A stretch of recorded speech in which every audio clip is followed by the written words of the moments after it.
If you are nearing retirement and are starting to wonder how you can start to extract the equity you've built in your home to live your best life in retirement, I want you to know a few things. Number one, you are not alone. And number two, this is the video for you. We're going to go through 3 different ways that you can extract equity from your home to either make your retirement projection work or to make the projection of your dreams work, or whatever it is for your scenario. Let's get into it.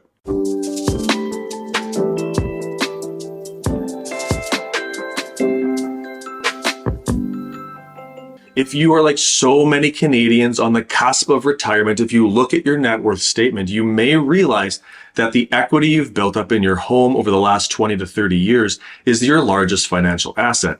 The problem with house equity is it's not liquid. You can't take a door off its hinges and bring it to a grocery store or a travel agent and use it to pay for things. It's not liquid. So in this video, we're going to go through 3 different ways to extract that equity: the home equity line of credit, the reverse mortgage, and the good old fashioned downsize. So let's start with the home equity line of credit, or a HELOC. HELOC essentially acts like a credit card. You're taking out a credit line against the value of your home. You can usually get about 60 to 80% of the value of your home, depending on what institution or certain rules that you're working with. What's nice about HELOCs is they're incredibly flexible. You use the money as you see fit. You will only have monthly payments on the interest of what you've used. So if you have a $500,000 house and you go and take a $300,000 home equity line of credit and you don't use it, you're not having any monthly payment, as you're not actually utilizing that home equity. You only will pay the interest on the equity that you actually use. Another advantage of the HELOC is compared to the next option we'll talk about, the reverse mortgage. It's typically a much lower interest rate, which is very, very nice. So it's very, very flexible, and it's usually a lower interest rate. Here's the kicker. If you look at everything from the perspective of net worth, which to me is the most important number in a balance sheet or a net worth statement, it can be a really, really interesting play. And let me go into the math of what I mean. Let's go back to that example where you have a $500,000 home and you take a $300,000 home equity line of credit. If $10,000 per year makes your retirement go from humdrum to absolute dream and you're traveling, let's just use that as an example. You take $10,000 per year for 10 years and you live your best life for the first 10 years of retirement. In that first year, you're only paying interest on the first $10,000. So let's call it 6% interest rate. You're going to spend $600 in that year on interest. By the end of the 10 years, you're now owing $100,000 because you've taken 10 grand out 10 times. And you're now spending $6,000 per year in interest. So now we're into pretty high payment territory. And odds are you're probably going to be stacking that actually into the home equity line of credit and building up that a little bit more. But let's just forget that for a moment. You owe an extra $100,000 now. The nice thing is you've kept your house. So even if your house has only increased at 2% per year, so you're paying interest at 6, your house was increasing at 2% per year. Your $500,000 house after 10 years is now worth just over $600,000. So you owe 100 grand more, and you've traveled and you've spent that and you've enjoyed it, but your house is worth 100 grand more. So your net worth hasn't actually changed in that time when you isolate the house value to what you've taken out of it. That's a big win in my eyes, and a big reason why I like the home equity line of credit for those of you that can control it. I say that because having access to that kind of money can be a very slippery slope if you don't have some control. Strategically, I like HELOCs. I use one personally. It's part of my strategy to build my net worth over time. And if you are interested in a HELOC, if this is something that fits your financial plan, I do recommend getting it in place before you retire, because it's easier to get qualified if you have employment income currently available to you. Option number 2 is the reverse mortgage. Now, in full disclosure of the 3 options we're going to go through today, this is my least favorite. And there's a couple of reasons why. Number 1, it's usually a higher interest rate. Now, reverse mortgages are designed for those of you that are 55 or older. You can usually get access to about 50 to 60% of the value of your home But the nice thing is you will not have monthly payments. So if we go back to that example, if you had a $500,000 house, and in this case, maybe you got a $250,000 reverse mortgage, you get the 250,000 in your hand and you don't have to make any payments going back. But that 250,000 is going to be accumulating interest. And so down the road, when you sell or if you die, it could be a very substantial number or percentage that's actually owed back to the reverse mortgage company. And here's the kicker. They create, or they can create, a bit of an estate issue if you happen to pass away with one. Here's what I mean. I actually just read this about 3 or 4 months ago when I was reviewing a will for another client. And what I was finding is that the reverse mortgage is directly the responsibility of the executor. So if you have, let's say, 2 kids, A and B is your executor, but you will your house to A. The house would go to A, the bill of the reverse mortgage would go to B.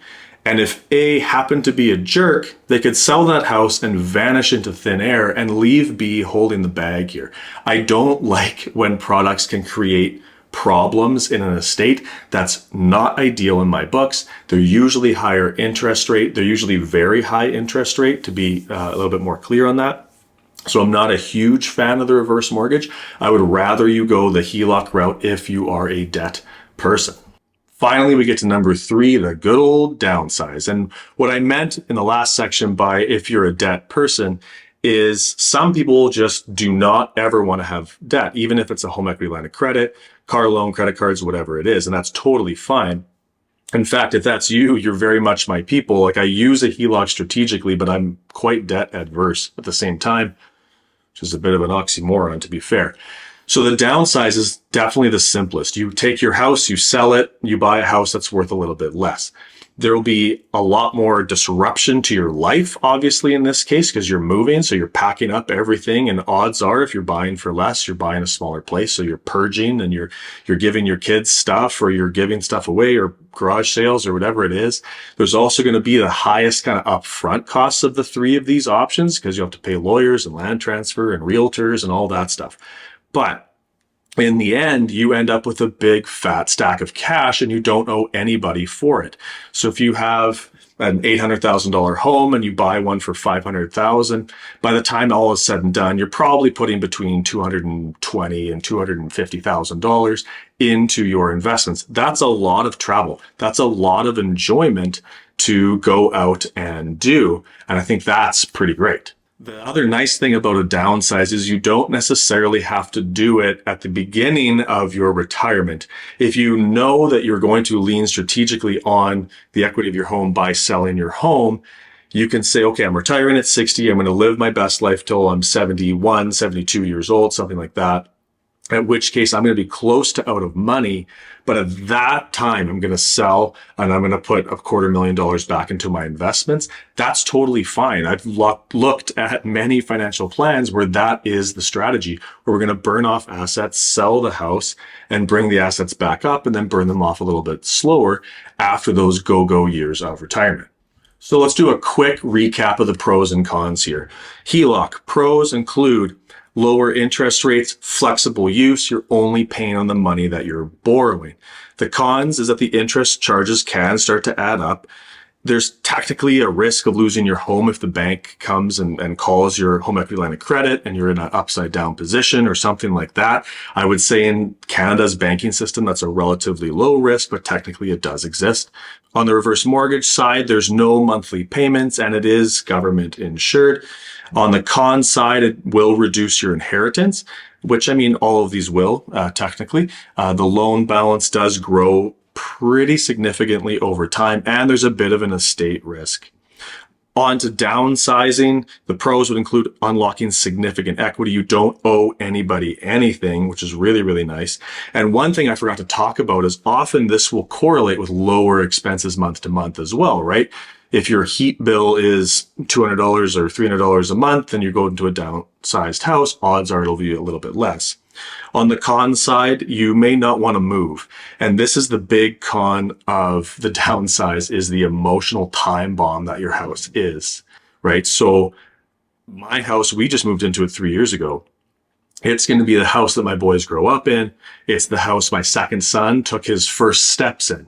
I will always remember that. And I remember how much of a time bomb or emotional time bomb my first house was when we sold it, because that was the house that my first son took his first steps in. And I remember where he took those steps. And I'm fortunate enough to have that on video, but the emotion of that is very, very difficult. So sometimes selling a house is very, very difficult emotionally. So which of these options is best for you? Well, it depends on a number of factors. And this is why I think financial planning is such an important thing. I can say that option A, the HELOC, is the best option, and maybe it is for you, but maybe it's not. And that's why I believe in the financial planning process so much. I go into it with a set of assumptions and biases, but I'm proven wrong by circumstance or financial planning software or the math all the time. So if it's time for me to review your financial situation, see which of these is the best way for you to extract your equity to make your retirement the best that it possibly can be, there will be a link in the description down below. Until next time, keep planning.